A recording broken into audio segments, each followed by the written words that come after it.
Urdu zone 24 presents وصال یار قسط نمبر 3۔ پھپھو کے جانے والوں میں سے وانیہ کے لیے رشتہ آیا تھا۔ ابو نے افراز بھائی اور پھپھو کو گھر بلوایا تھا۔ وانیہ شام کو جب سو کر اٹھی تو جیا نے دھاوا بول دیا، کیا قیامت آ گئی تمہیں؟ وہ چڑ گئی۔ مجھے بھی یہی لگ رہا ہے کہ قیامت آ گئی۔ اتنی بد اخلاق نکمی لڑکی پسند بھی آئی تو کیسے کیسے لوگوں کو۔ جیا کا موڈ اچھا تھا، مطلب وہ خوش تھی۔ میں نیچے جا رہی ہوں، پھپھو آئی ہیں۔ وہ اسے اشارہ کرتی ہوئی خود غائب ہو گئی۔ وانیہ ٹھیک سے سمجھ نہیں پائی تھی۔ چپل پاؤں میں گھسیٹتی ہوئی وہ بھی نیچے آ گئی تھی۔ لیکن فریدہ نہ وہ مجھ سے ملی نہ میں انہیں جانتی ہوں، پھر رشتہ؟ امی پریشان تھی۔ وانیہ اسی لمحے اندر داخل ہوئی۔ آپ سے کیا ملتی؟ آپ کی صاحبزادی سے ہی بنفس نفیس مل لی تھی وہ۔ جب میں وہاں پہنچی تو یہ محترمہ انہیں کمپنی دینے میں مصروف تھی۔ پھپھو نے شرارتاً اسے دیکھ کر کہا۔ وانیہ کے کان کھڑے ہو گئے۔ اگر وہی سب کچھ تھا جیسا وہ سمجھ رہی تھی تو یہ بہت بری خبر تھی۔ اس کا دل بہت زور زور سے دھڑکنے لگا۔ نہیں چھوڑیں پھپھو، مجھے تو حیرت ہے، میں نے اسے سمانہ سے ملوایا تھا۔ جس بد اخلاقی کا اس نے مظاہرہ کیا تھا، مجھے تو لگتا تھا کہ آپ سے شکایت کر دے گی وہ۔ جیا بھی چہک رہی تھی۔ بس بیٹا سب نصیبوں کے کھیل ہیں، مگر بھابھی ایک بار مل لیں، میں تو گارنٹی دے رہی ہوں، مگر آپ کی بیٹی ہے، آپ کی تسلی ضروری ہے، کیوں بھائی جان؟ پھپھو ابو سے مخاطب ہوئیں۔ تم کیا کہتے ہو فراز؟ ابو پرسوچ انداز میں بولے، ماموں میں تو خود ٹرائل پر ہوں، آپ خود مل کر دیکھ لیں۔ افراز بھائی پھپھو کو دیکھ کر مسکرائے۔ بالکل بھائی جان، ہمارے بے شک برسوں کے تعلقات ہیں، مگر آپ کے لیے وہ لوگ انجان ہی ہیں۔ بس اتنا کر سکتی ہوں کہ ایک میٹنگ ارینج کر دیتی ہوں، جہاں آپ کہیں میرے گھر آنا چاہیں تو بے شک وہاں مل لیں۔ پھپھو بہت ایکسائٹڈ تھی۔ نہیں، تمہارے گھر بلانے کا کیا مقصد؟ ہماری بیٹی مانگی ہے تو ہمارے ہی گھر آئیں۔ ٹھیک ہے، تم ان سے طے کر کے مجھے بتا دینا، پھر دیکھتے ہیں کیا کرنا ہے۔ ابو نے بات ہی ختم کر دی۔ سب اہل خانہ برابر اسی موضوع کو ڈسکس کر رہے تھے۔ وانیہ کی حالت سے بے خبر، جس کا سب کچھ داؤ پر لگ چکا تھا، وہ الٹے قدموں اپنے کمرے کی طرف بھاگی تھی۔ اگلے دن وہ یونیورسٹی پہنچی تو اسے شدت سے ساتھ کا انتظار تھا۔ کیا یار وانیہ، پتہ بھی ہے آج سر بابا نے اسائنمنٹ دی ہے۔ میری مرضی کا ٹاپک نہیں ملا تو مجھ سے بالکل اچھا کام نہیں ہوگا، اور وہ صباحت کی بچی مجھ سے زیادہ نمبر لے لے گی، اور اس کی ذمہ دار تم ہوگی۔ ساتھ مسلسل اس کے ساتھ چلتا ہوا بولے جا رہا تھا۔ اسے وانیہ کی خاطر لیکچر مس کرنا پڑا تھا۔ اس کا دکھ کم نہیں ہو رہا تھا۔ اور اگر میری شادی کسی اور سے ہو گئی تو اس کے ذمہ دار تم ہوگے ساتھ فضل۔ اس کی ساری لن ترانی کے جواب میں وانیہ چیخ کر بولی تھی۔ ساتھ کی زبان اور قدموں کو ایک ساتھ بریک لگ گیا تھا۔ وہ خالی نظروں سے وانیہ کو دیکھنے لگا۔ وانیہ کی آنکھیں شدت ضبط سے سرخ ہو گئی تھیں، لب آپس میں بھینچ گئے تھے۔ کیا ہوا ہے وانیہ؟ ساتھ کی آواز گہرے کنویں سے برآمد ہوئی تھی۔ وہ دونوں بیچ کوریڈور میں رکے تھے۔ آگے پیچھے دائیں بائیں اسٹوڈنٹس کا جمع غفیر تھا جو انہیں کراس کر رہا تھا۔ وانیہ کوریڈور سے لان کی طرف آ گئی۔ سعد اس کی تقریر میں آ کر بیٹھ گیا۔ اس کی خاموشی میں سوال تھے، جیسے وہ اب وانیہ کے بولنے کا منتظر ہو۔ میرا ایک رشتہ آیا ہے کل، وہ لوگ گھر آ رہے ہیں۔ وانیہ کے آنسو بالآخر چھلک پڑے۔ سعد لاجواب سا ہو کر رہ گیا۔ تم کچھ کہو گے نہیں؟ اس کی خاموشی طویل ہوئی تو وانیہ کو پھر بولنا پڑا۔ سعد نے تھکی تھکی سی نظریں اوپر اٹھائیں۔ کیا کہوں، ایسا بھی ہوگا میں نے کبھی سوچا ہی نہیں تھا۔ میں نے کب سوچا تھا ایسا؟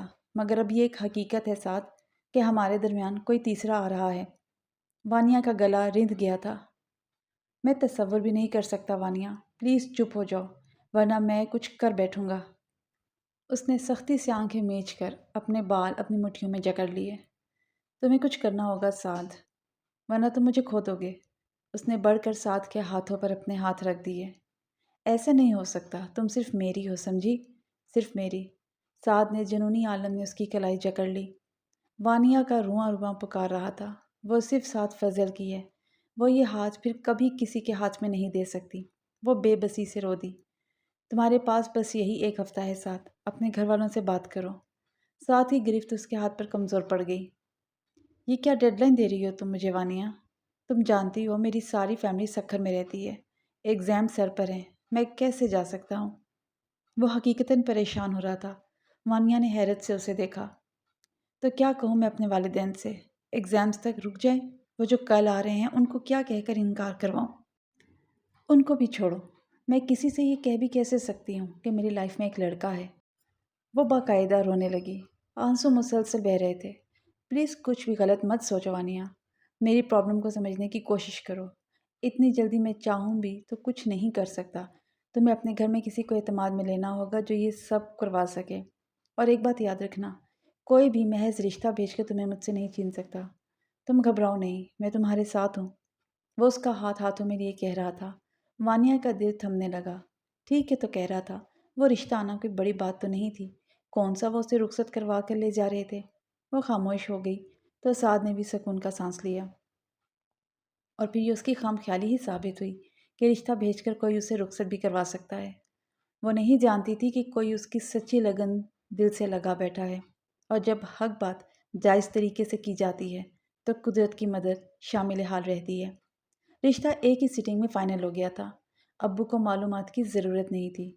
برہان احمد کا چہرہ اس کے کردار کا آئینہ دار تھا۔ باقی باتیں افراز بھائی کے ذریعے معلوم ہو گئی تھیں۔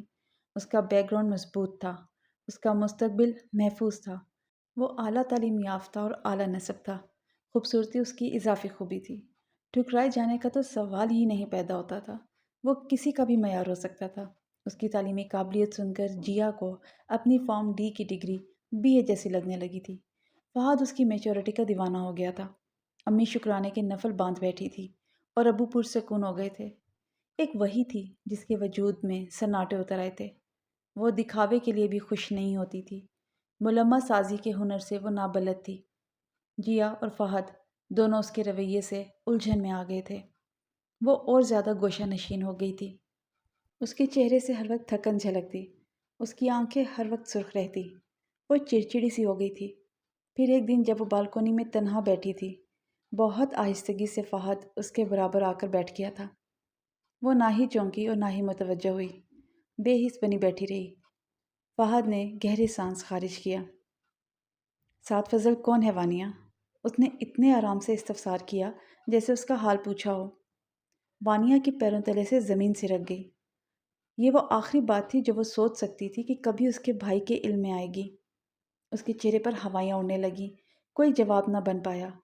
فہد نے بغور اس کا ری ایکشن ملاحظہ کیا تھا، پھر سر جھٹکا جیسے وہ نہیں چاہتا تھا کہ اس کا شک درست ثابت ہو۔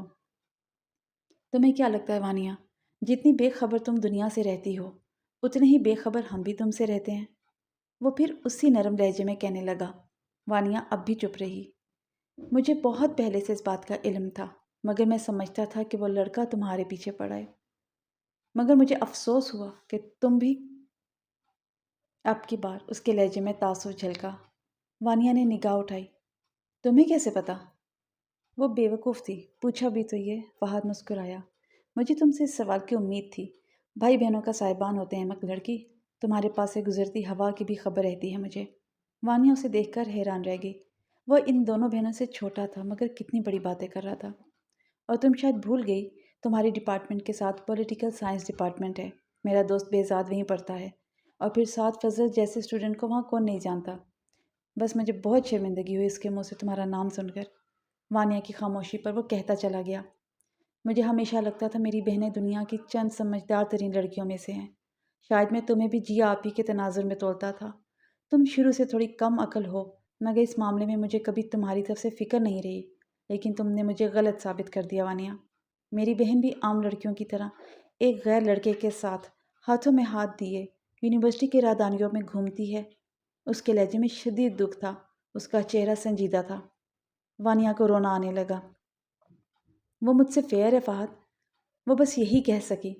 فہد نے تعجب سے اسے دیکھا۔ وہ اسے کیا سمجھا رہا تھا اور وہ کیا سمجھ رہی تھی؟ واقعی کم عقل تھی۔ اس نے گہرا سانس بھر کر خود پر قابو پایا۔ فیئر ہے تو اس کا ثبوت کیوں نہیں دیتا؟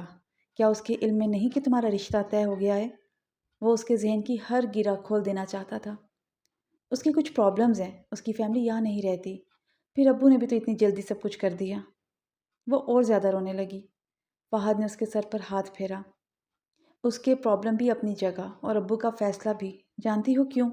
کیونکہ جس عمر میں تم ہو اس عمر میں لڑکیوں کے رشتے طے ہو ہی جاتے ہیں، مگر اسی عمر میں لڑکے اپنے پرابلم سے، اپنے مسائل سے نمٹ رہے ہوتے ہیں۔ جو عمر ایک گھر بنانے کی ہوتی ہیں وہ عمر لڑکوں کے کیریئر بنانے کی ہوتی ہے۔ کیا آج میں اس قابل ہوں کہ کسی تمہاری جیسی لڑکی کو اپنا سکوں؟ وہ اسے بہت باریک باتیں سمجھا رہا تھا جو وانیہ کے سر پر سے گزر رہی تھی۔ تم ابو سے بات کرو فہد، کچھ عرصہ رک جائیں، وہ لے آئے گا اپنی فیملی کو۔ اس نے پھر وہیں سے بات شروع کی تھی جہاں اس کا ذہن اٹک گیا تھا۔ بالفرض اگر وہ لے بھی آتا ہے تو کس بنیاد پر ہم اسے برہان احمد پر ترجیح دیں؟ کیا ہے اس کے پاس؟ کیا گارنٹی ہے اس کے مستقبل کی؟ ایک بوڑھا دادا، 2 کنواری بہنیں، ایک بیوہ ماں اور اندرونی سندھ 4 کمروں کا مکان۔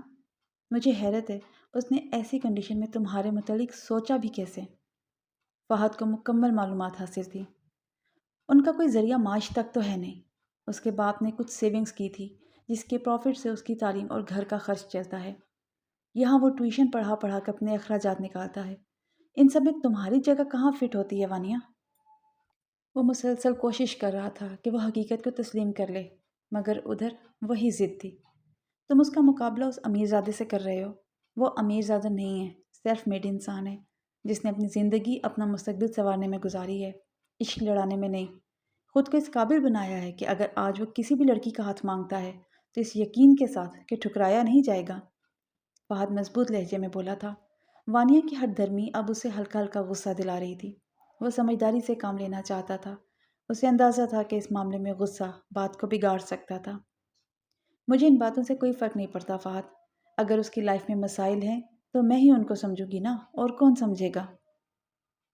وہ پھر ساتھ کے دلاسوں میں ڈوب گئی تھی۔ فہد سر جھٹک کر مسکرایا۔ تم اس کے سب مسئلے مسائل سمجھ لو اور وہ تمہارا کوئی مسئلہ نہ سمجھے۔ یہاں کوئی مذاق نہیں ہوا ہے، تمہارا رشتہ پکا ہو گیا ہے ایک انسان سے، اور وہ اب تک تمہیں اپنے مسئلوں کی داستان سنا رہا ہے۔ محبت کرتے وقت یہ مسئلے کہاں ہوتے ہیں جو عین شادی کا نام لیتے ہی پیدا ہو جاتے ہیں؟ اس کے نام نہاد مسئلے سالوں تک حل نہ ہوئے تو ہم تمہیں سالوں یہاں بٹھائے رکھیں گے؟ اسے ایک موقع تو دو فہد، وہ بے بسی سے رو دی۔ موقع انہیں دیا جاتا ہے جو کوشش پر یقین رکھتے ہوں۔